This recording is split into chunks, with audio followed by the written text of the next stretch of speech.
wal mursalin wa ala alihi wa sahbihi wa man tabi'ahum bi ihsanin ila yaumiddin. Asyhadu an la ilaha illallah wahdahu la syarika lah al malikul haqqul mubin wa asyhadu anna muhammadan abduhu wa rasuluhu shadiqul wa'dil amin. Faqala al musannif rahimahullahu ta'ala wa nafa'ana bihi wa bi ulumihi fid dharain amin. An Ibni Abbasin radhiyallahu anhu anna Nabiyya sallallahu alaihi wasallam kana yaghtasilu bi fadli Maimunata. Akhrajahu Muslimun wa li ashabis sunan. Igtasala ba'du azwajin Nabiyyi sallallahu alaihi wasallam fi jafnatin. Faja'al yaghtasila minha faqalat inni kuntu junuban. Faqala innal ma'a la yajnub.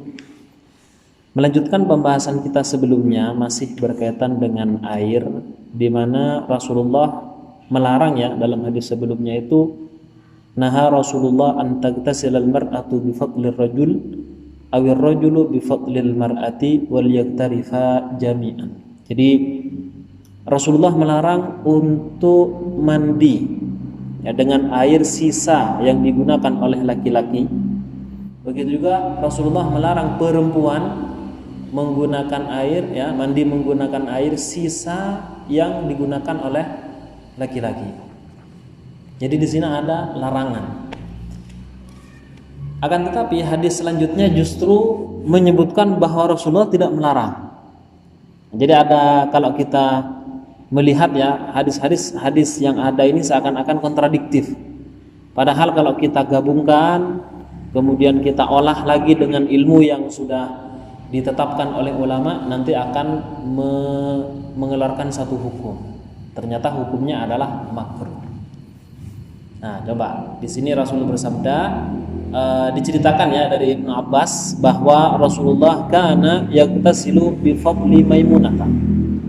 Bahwa Rasulullah pernah mandi dengan bifadli. Fadli itu sisa air penggunaan. Dengan sisa penggunaan yang dipakai oleh Maimunah. Maimunah salah satu istri Rasulullah sallallahu alaihi wasallam. Hadis ini diriwayatkan oleh Muslim. Di dalam hadis-hadis lain, di dalam Ashabus Sunan, igtasala ba'du azwajin nabiyyi fi jifnatin. Sebagian istri Nabi mandi dalam satu wadah yang besar. Jadi di sana mandi menggunakan air. Ternyata masih ada sisanya gitu. Faja'al yaghtasila minha, lalu kemudian Rasulullah datang untuk mandi dengan menggunakan air tadi yang sudah dipakai oleh sebagian istri Rasulullah.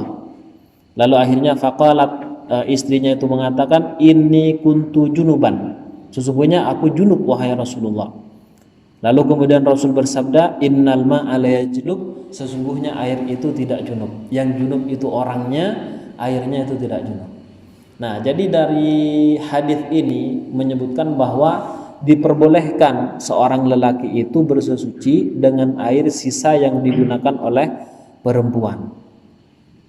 Jadi diperbolehkan saja. Kalau sekiranya laki-laki boleh menggunakan sisa perempuan, maka perempuan juga boleh menggunakan sisa laki-laki. Nah, jadi menunjukkan akan kebolehannya ya. Nah, kemudian apa yang kita bisa ambil pelajaran dari hadis ini? Yang pertama diperbolehkannya mandi seorang lelaki dengan air yang tersisa dari penggunaan perempuan tadi itu. Kemudian yang kedua, kiltal fadlataini fil ma'i tahirun mutahhirun. Jadi sisa air itu adalah suci mensucikan, selama bukan air yang memang digunakan untuk mandi besar tadi. Jadi misalkan mandi besar, lalu di bawahnya ada semacam wadah, airnya ngalir ke situ. Nah, jelas itu airnya disebut dengan air mustakmal, dan air mustakmal tidak bisa digunakan untuk bersuci. Nah, ini enggak, sisanya yang ada itu. Nah, kemudian yang selanjutnya adalah diperbolehkannya jawazu muraja'atul mafdhul lil fadil istibanatan lil hukmi. Jadi diperbolehkan untuk menggunakan sisa orang yang lebih rendah. Jadi di sini contohnya begini, Rasulullah jelas pangkatnya sangat tinggi ya, dia hadapan Allah Subhanahu Wa Taala. Istri Rasulullah anggap saja Maimunah, atau bahkan yang paling hebat, yang paling dicintai oleh Rasulullah adalah Sayyidah Aisyah. Dibandingkan posisi Rasulullah dengan istrinya di hadapan Allah, mana yang lebih tinggi? Ya jelas Rasulullah SAW. Tapi ternyata Rasulullah masih menggunakan sisa air dari air yang digunakan oleh sebagian istrinya. Makanya orang yang mulia boleh untuk kemudian menggunakan sisa dari orang yang di bawahnya, dan itu tidak akan mengurangi derajatnya.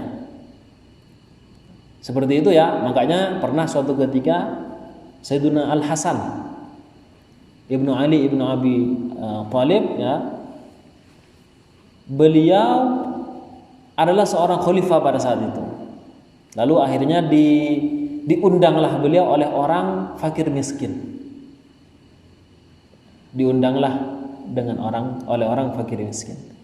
Dan ternyata beliau benar-benar datang, disuguhi makanan beliau makan, disuguhi minuman beliau minum, dan bahkan berterima kasih dengan sangat luar biasa. Jadi di sini bukan kemudian pangkatnya tinggi lalu kemudian tidak mau sama orang yang di bawahnya. Nah, jadi di sini diajarkan oleh Rasulullah bagaimana kita harus mempunyai sikap rendah diri, rendah hati seperti itu. Nah, kemudian yang keempat, hikmah dari hadis yang bisa kita ambil ini adalah wujubul ghusli minal janabah. Sebagaimana telah diketahui, kewajiban mandi dikarenakan hadas besar, karena junub. Maka nanti diwajibkan. Nah, jadi ini hadis di mana menyatakan justru kebolehan mandi dengan sisa yang digunakan oleh wanita. Begitu juga sebaliknya. Sementara hadis yang sebelumnya ada larangan, itu larangannya adalah bersifat makruh. Kecuali apabila air yang memang yang akan digunakan itu adalah sisa yang memang digunakan untuk mandi besar ya. Ada wadahnya kemudian ngalir ke tempat itu lalu digunakan untuk mandi, maka nanti tidak boleh karena airnya adalah air mustamal. Kalau hanya sisanya enggak masalah. Baik, selanjutnya hadis yang ke-8. An Abi Hurairah radhiyallahu anhu qala Rasulullah sallallahu alaihi wasallam. Dari sahabat Abu Hurairah radhiyallahu anhu, beliau berkata, Rasulullah sallallahu alaihi wasallam bersabda, "Tuhuru ina'i ahadikum idza walagha fihi al-kalbu ayyaghsilahu sab'a marrat ulahunna biturab."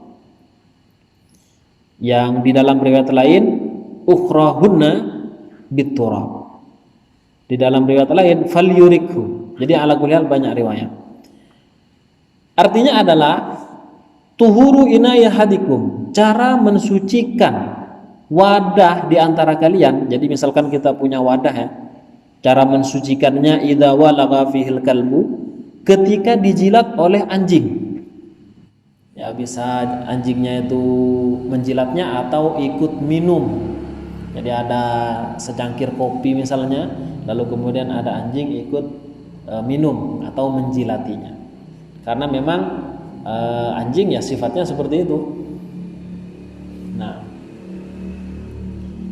an yaghsilahu sab'a marrat, hendaknya mensucikan sebanyak 7 kali. Jadi dibersihkan sebanyak 7 kali. Ulahunna biturab, yang pertama dari 7 itu menggunakan debu atau tanah. Jadi tanahnya tanah yang berdebu gitu. Tidak boleh tanah yang tidak ada debunya. Seperti apa? Tanah tapi tidak ada debunya. Seperti pasir. Nah, pasir itu tetap dianggap sebagai tanah tapi dia tidak berdebu. Ya, seperti itu. Beda dengan tanah yang ada di sini, itu adalah berdebu. Sebagaimana ketentuan ya, tanahnya juga harus suci gitu, tidak ada kotorannya. Kalau ada kotorannya nanti ya tidak boleh.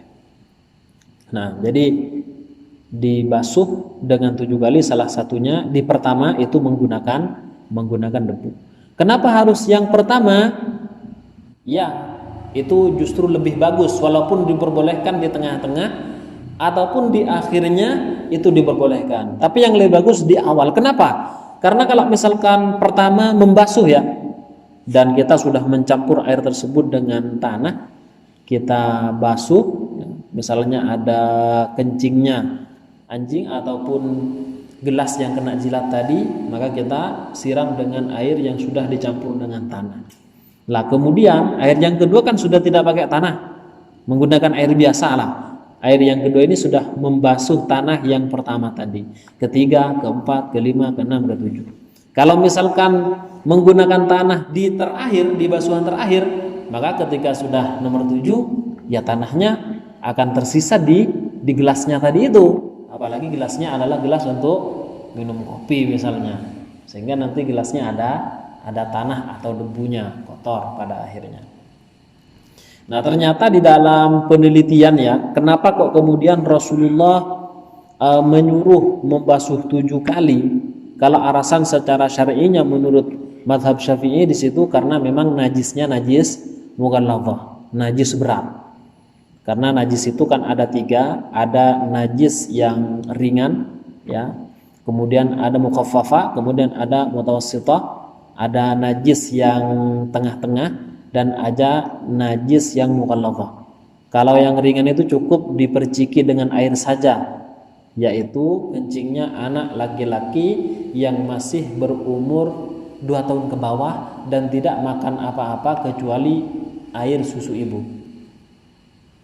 Itu yang pertama. Yang kedua, najis tengah-tengah pada umumnya, ada kencing orang yang sudah dewasa, kemudian ada kotoran ayam misalnya, ada kencing kucing misalnya, itu mutawassithah dan tengah-tengah. Dan yang terakhir adalah mughalladhah. Cara mensucikannya 7 kali, salah satunya menggunakan debu. Di sini hanya ada 2 najis, najisnya anjing dan juga babi. Jilatan anjing atau jilatan babi, atau tubuhnya yang basah kemudian kita kena sentuh.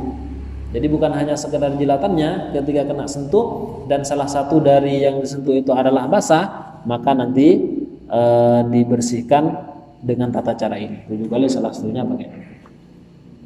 Ternyata menurut penelitian modern, di dalam air liur ludah, ya, air liur atau ludah dari anjing ataupun babi, itu di sana terdapat kuman, ya istilahnya kuman atau mikroba. Di sini disebutkan al-mikrobat.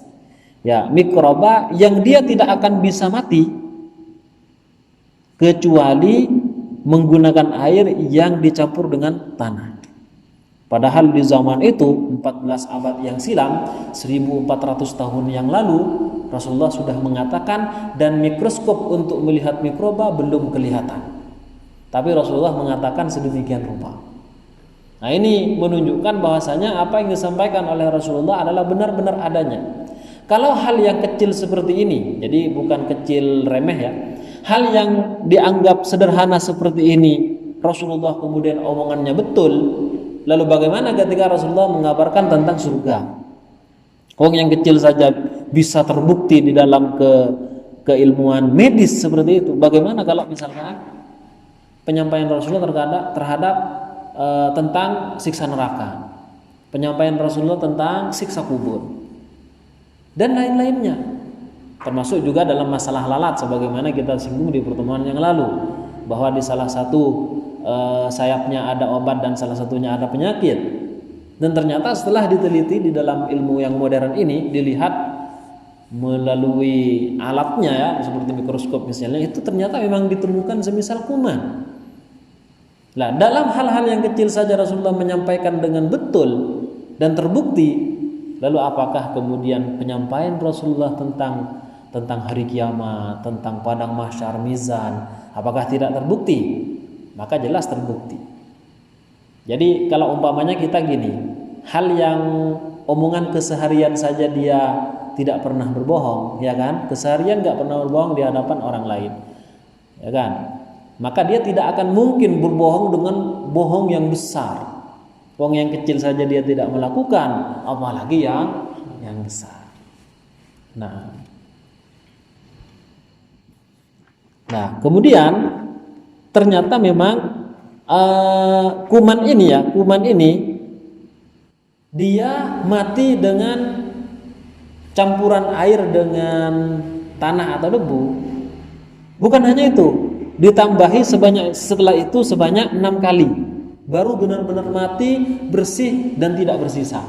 Kalau hanya menggunakan debu saja, tanah yang dicampur dengan air, debu yang dicampur dengan air, maka kumannya masih istilahnya tidak 100% mati. Tapi kalau ditambahi lagi sampai 6 siraman, dengan ditambah tadi 1 berarti 7, maka kumannya benar-benar akan mati. Jadi inilah ya keistimewaan yang telah Rasulullah sampaikan kepada kita, bahwa yang beliau sampaikan itu benar adanya. Nah makanya sekarang hal-hal seperti ini diusahakan agar orang tidak lagi menghiraukan masalah ini. Beberapa bulan yang silam mungkin ada yang tahu ya, diviralkan ada seorang wanita bercadar, dia memelihara anjing. Pernah tahu kan? Nah, diviralkan. Kenapa? Karena nanti agar muncul satu opini, kenapa memelihara anjing itu nggak masalah. Buktinya apa? Ini ada wanita muslimah solihah menggunakan cadar, namun memelihara anjing. Padahal kita tahu bahwa mazhab kebanyakan di Nusantara ini, di Indonesia khususnya, itu adalah mazhab Syafi'i, di mana menyatakan bahwa apa yang ada dalam anjing itu adalah najis. Jadi itu mulai akan dihilangkan. Nah, bukan hanya sampai di situ. Kemudian nanti ketika ini sudah diterima di akal, dianggap biasa-biasa saja, digunakanlah misalkan babi kayak gitu kan. Jadi melihara babi itu biasa saja, masuk ke rumahnya segala macam seperti itu. Jadi itu memang disengaja kayak gitu, agar tidak menghiraukan lagi hukum-hukum yang ada di dalam Islam, diantaranya masalah ini. Lah, fikul hadits.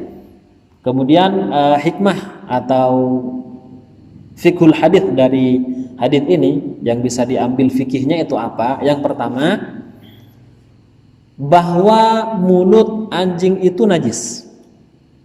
Ini jelas pendapatnya mazhab Syafi'i dan yang lainnya ya, bahwa mulutnya anjing itu adalah najis dengan najis yang besar, najis mughalladhah.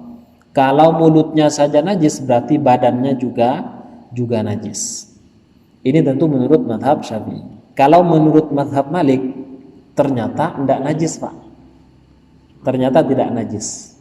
Jadi ludahnya pun yang najis ya jelas kencingnya saja sebagaimana hewan lainnya. Tapi kalau menurut mazhab Malik tidak najis. Terus apakah dalam mazhab Malik juga disuruh 7 kali juga salah satunya menggunakan debu? Iya. Sama. Kalau hukumnya sama karena hadisnya tidak ada perbedaan. Hadisnya disebutkan secara umum gini. Cara mensucikan wadah yang dijilat oleh anjing adalah dengan membasuhnya 7 kali, salah satunya pakai debu. Apakah Rasulullah menyebutkan kata-kata najis di dalam hadis ini?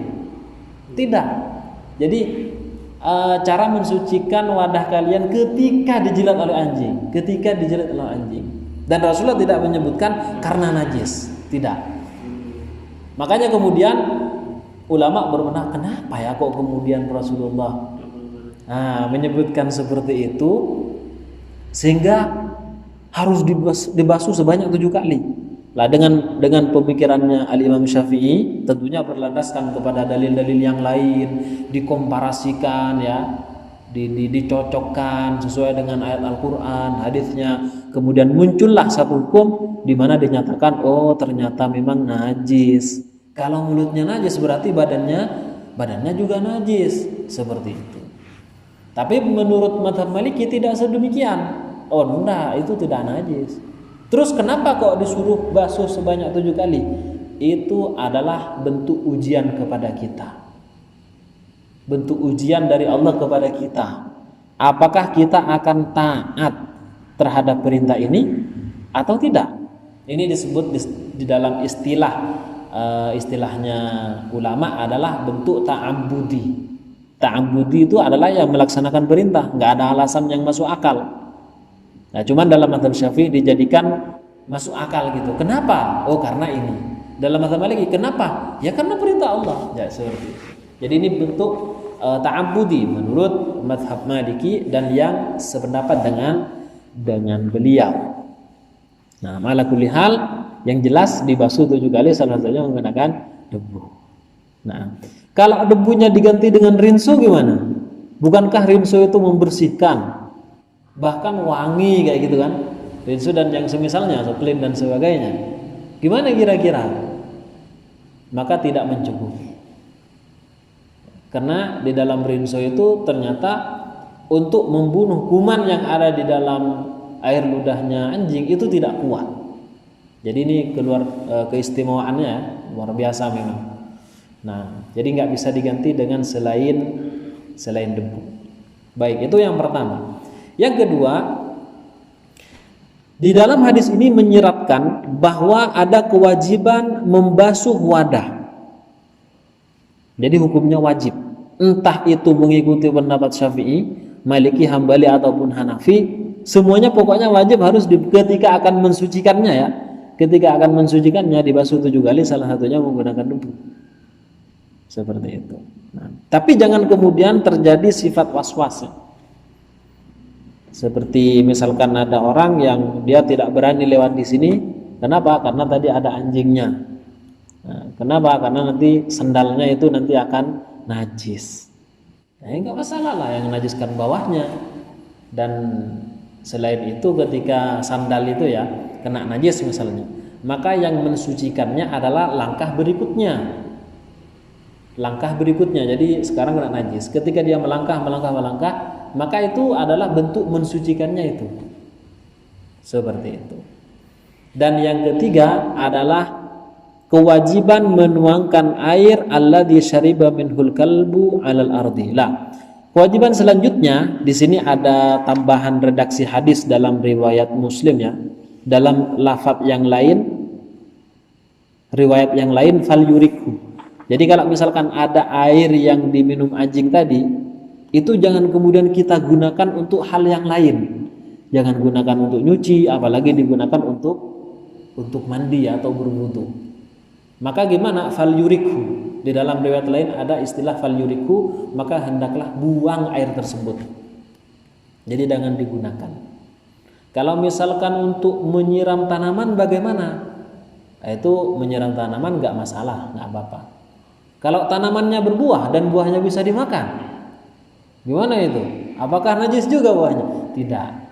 Sebagaimana kita kalau misalkan memberikan pupuk di mana pupuknya itu berupa kotoran sapi, maka nanti yang berbuah di sana itu tidaklah najis, kecuali buahnya jatuh ke kotoran tersebut. Nah, maka tinggal dibersihkan saja, dibasuh saja, baru kemudian bisa dikonsumsi. Nah, jadi ini hadis yang ke-8. Kita tambah lagi yang ke-9, an Abi Qatadah radhiyallahu anhu, dari Abu Qatadah. Jadi ada seorang sahabat bernama Abu Qatadah. Beliau adalah dari Ansor ya, bukan dari Makkah. Beliau Al-Ansari, dan beliau termasuk orang yang punya andil besar lah dalam periwayatan hadis, ada sekitar 170 hadis memang. Dan beliau adalah salah seorang yang berperang di medan Uhud dan syahid di sana. Perang Uhud, setelahnya perang Badar, beliau perang dan ternyata beliau syahid di sana. Nah, kemudian selanjutnya apa kata beliau? Beliau mengatakan, kaitannya kan tadi ada membahas masalah anjing ya. Jadi ada wadah dijilat oleh anjing. Lah sekarang ada hewan yang lain selain anjing dan mempunyai hukum yang sangat jauh dengan anjing. Apa itu? Fil hirrati, tentang kucing. Ya, jadi kucing dalam bahasa Arabnya hirratun atau kittotun. Hirrun atau kittun. Apa kata Rasulullah? Innaha laysat binajisin. Innama hiya minat tawafina alaikum. Kucing itu laisat binajasin, dia tidak najis kecuali kencingnya atau kotorannya. Kalau cuma dijilat seperti itu kan biasanya kayak gitu ya kucing ya, ketika kita elus dan sebagainya, atau ketika kita elus di bulunya itu masih basah, karena kucing juga terbiasa membersihkan badannya dengan air ludahnya. Maka bagaimana? Maka itu tidak najis. Innama hiya minat tawafina alaikum, sesungguhnya dia termasuk hewan-hewan yang sering muter di antara kalian. Jadi dia sering menemani kita kayak gitu kan. Kita ada di sana, dia menemani, dan memang diciptakan seperti itu oleh Rasulullah sallallahu alaihi wasallam. Katanya Rasulullah punya peliharaan namanya kucing ya. muza katanya ya. Namanya nggak tahu ya, Nah. kucing kan. Kalau adzan katanya ikut adzan juga ya. Nah, terus kalau waktunya subuh biasanya bangunkan Rasulullah katanya. Dan cerita ini adalah cerita palsu. Kenapa? Ya karena walaupun kita ingin suka sama kucing misalnya, atau kemudian kalau Rasulullah pernah menemui Abu Hurairah membawa kucing sampai kemudian dijuluki dengan Hurairah itu tadi, memang betul ceritanya. Tapi kalau diceritakan Rasulullah punya kucing namanya Muza, kalau adzan ikut meong-meong juga, nanti kalau subuh bangunkan Rasulullah, maka cerita itu tidak ada asalnya sama sekali, alias palsu. Jadi walaupun kita ingin mengutamakan hewan bernama kucing dan memang dia tidak najis seperti itu, ini merupakan pemalsuan hadits ya. Jadi hadis itu bukan semua yang berbahasa Arab gitu kan. Bahkan berbahasa selain Arab lalu kemudian menyandarkan kepada Rasulullah, itu juga disebut dengan palsu. Nah, saking palsunya hadis tentang nama kucing Rasulullah punya kucing, di kitab-kitab hadis yang palsu ya, kitab-kitab maudhu'at istilahnya, itu enggak ditemukan juga. Nah, di dalam kitab maudhu'at saja tidak ditemukan, berarti itu palsunya bener banget gitu kan. Nah, jadi tidak bertanggung jawab ya, dan itu menyebar Pak di internet, bahkan dilakukan oleh sebagian orang. Ada lagunya itu Kucing Muza namanya. Nah, lagunya itu enggak betul ya. Nah, namun secara umum Rasulullah memang menyatakan bahwa kucing itu tidak najis. Kucing itu tidaklah najis karena sesungguhnya dia adalah hewan yang muter-muter di antara kalian. Nah, nanti ada di sini Pak, di belakang akan menjelaskan tentang hukum jual beli kucing. Dan ternyata, nah ini lagi lagi-lagi di dalam hukum Islam ternyata memang ada nas haditsnya, itu kucing memang diharamkan untuk dijual belikan. Terus bagaimana kita ya? Kita minta saja gitu, atau nyari saja, ngambil di pinggir jalan gitu. Dan memang nanti ada agak belakang, tapi agak belakang bahwa Rasulullah memang melarang untuk jual beli kucing seperti itu. Kenapa kok dilarang? Ini pertanyaannya. Khusus kucing aja. Kan mesti hadisnya. Nah, di dalam hadisnya disebutkan kucing. Nah, kenapa kok dilarang? Karena jawabannya sederhana sekali, Pak. Karena kucing haram dimakan. Kaedahnya setiap benda yang haram untuk dikonsumsi, dimakan, diminum seperti itu, maka haram pula untuk dijual belikan. Ular halal apa haram?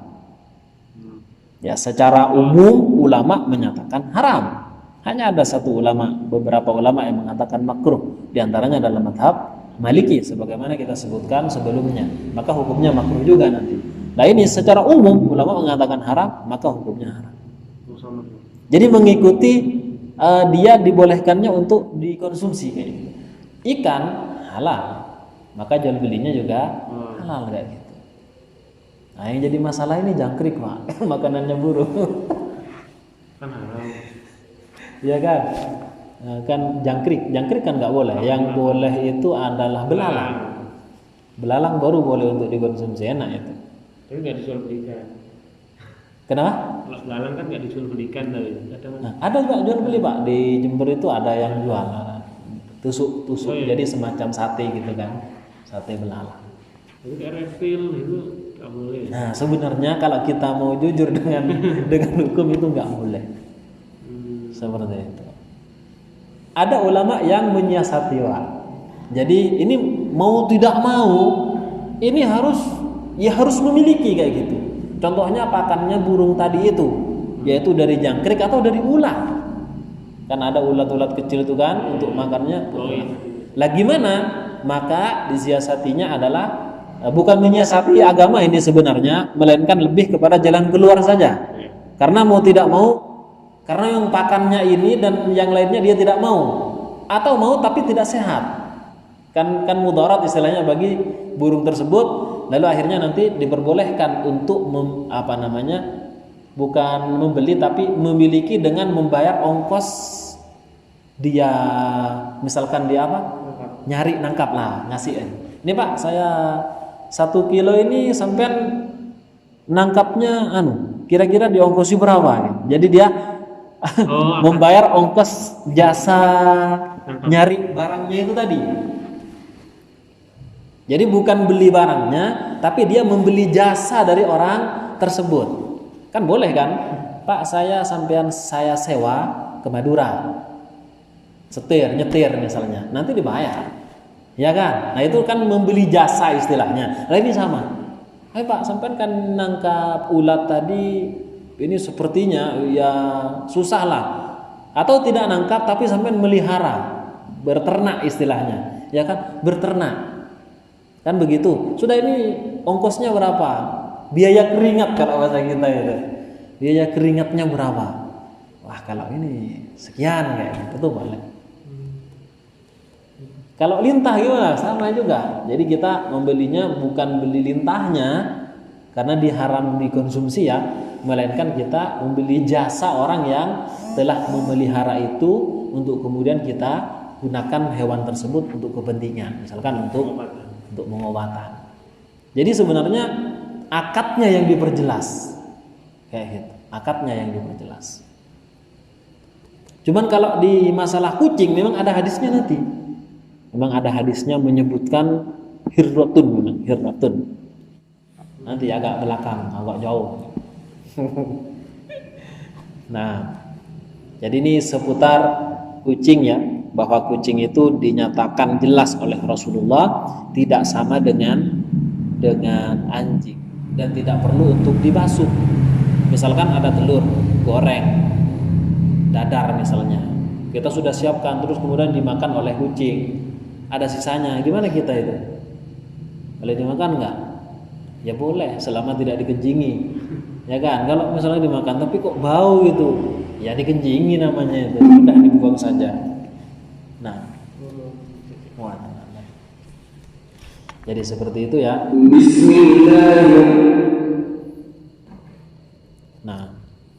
Nah, kemudian pelajaran yang bisa kita ambil dari hadis ini apa?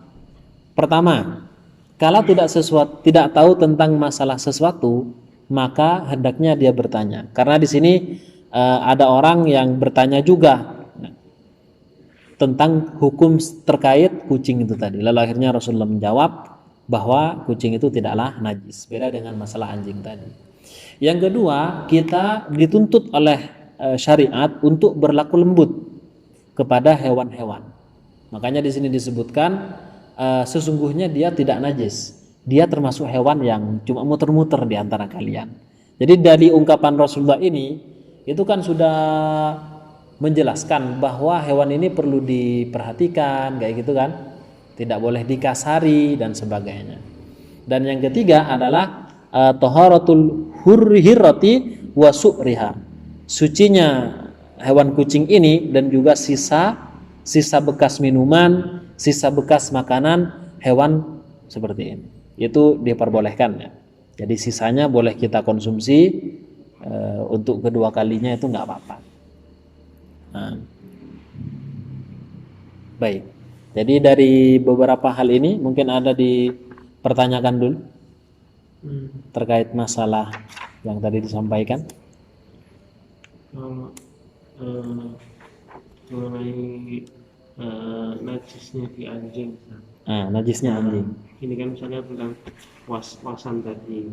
Tapi ini ketika kita misalnya berkunjung ke rumah orang, kita setelah tahu beliaunya ini memelihara anjing di rumahnya. Nah ini kan kita nggak tahu, siapa tahu anjingnya naik di atas sofa, iya, sofanya, terus kencing atau apa, iya, di karpetnya. Nah kita masuk ke situ, itu seharusnya apa yang kita lakukan setelah kita nggak tahu nih kadung sana mau pulang, misalnya pulang itu apa harus pakaian yang kita gunakan ini harus. Iya betul. Jadi dalam kasus seperti ini kita punya dua langkah Pak. Yang pertama, kita bisa bertanya secara langsung, ya kan, Pak, tadi sebelum saya ke sini, apakah ada anjing ke sini di tempat duduk ini misalkan? Apa tadi ada anjing yang duduk di sini, yang jilat-jilat tempat ini atau tidak? Itu yang pertama. Ketika dia menjawab, kita akan jelas tahu iya ataupun tidak. Kalau iya ya sudah, kita akan ganti pakaian, lalu kemudian disucikan sesuai ketentuan ini. Kemudian yang kedua, pilihan yang kedua, ya kita ini bisa husnudzon, ya, bisa husnudzon. Ya, sepertinya tadi saya kesini pagi-pagi saya lihat ya bersih kayak gitu, enggak kan biasanya kelihatan kalau ada banyak bulu segala macam ya. Nanti enggak ada, ya sudah kita membiarkan saja, kita husnudzon. Kemudian kalau misalkan kita itu ragu dan ragunya benar-benar masuk pada tingkatan yang kuat kayak gitu kan, wah sepertinya kalau dia memelihara anjing dan anjingnya tidak ditaruh di luar, kan biasanya di anjing itu kan ada rumah anjing sendiri kan di depan, ini nggak ada, sementara kita lihat kandang ke rumah ini kan biasanya ini segala macam, maka untuk menghindari perasaan itu ya sudah kita sucikan. Jadi kita bisa tanya langsung ya, atau husnudzon itu tadi dengan ciri-ciri yang kuat kalau sekiranya anjing tidak ke sana, atau kita untuk menghindari keraguan bisa kita langsung sucikan. 7 kali salah satunya menggunakan debu kan. Ya, masalah yang repot juga gitu ya. Nah. Dan sepertinya banyak orang-orang Islam yang memelihara anjing itu. Alasan keamanan Nah, sebenarnya memelihara anjing itu kita rinci hukumnya, Pak. Ya, kita rinci hukumnya. Kalau memeliharanya boleh-boleh saja. Cuman masalahnya ketika kita memelihara anjing, hendaknya anjing itu tidak masuk ke dalam rumah kita. Ya kan, dia hendaknya ada di luar sana. Juga tidak di halaman rumah kita. Karena kalau ada di halaman, potensinya untuk masuk ke dalam rumah itu besar. Sudah dia taruh di tempat yang lain, yang jauh. Nah, ini biasanya digunakan untuk berburu, anjing berburu. Atau anjing penjaga keamanan kebun. Jadi memang dipekerjakan di situ anjingnya, itu dikasih makan tiap hari. Tapi kalau sudah di dekat rumah lalu kemudian dia masuk ke dalam rumah, maka malaikat kan tidak akan masuk. Misalnya malaikat itu tidak akan masuk ke dalam rumah yang ada anjingnya, yang ada patungnya. Jadi patung ya, patung. Selain patung-patungan anak kecil. Kalau patung-patungan anak kecil itu kan nggak masalah. Seperti apa patung? Nah, boneka. Seperti apa patung yang kemudian ya malaikat nggak masuk? Ya patung yang dipahat yang ada bayangannya, tapi itu bukan untuk anak kecil. Ada juga patung yang memang haram. Seperti apa? Seperti patung-patung lambang dari agama selain Islam. Seperti itu ya. Jadi ada patung yang anak kecil kemudian ada sayapnya, lalu kemudian itulah. Nah, itu tidak boleh. Selain memang malaikat tidak masuk, itu adalah yang haram untuk dipakai oleh orang Islam. Seperti itu. Nah, jadi begitu ya seputar masalah memelihara anjing. Nah, baik, cukup? Ada lagi mungkin? Ada anak-anak? Ya, baik, cukup. Alhamdulillah, kita cukupkan sampai di sini. Insyaallah kita lanjutkan di pertemuan yang akan datang. Wa'alaikum minkum. Assalamualaikum warahmatullahi wabarakatuh. Waalaikumsalam.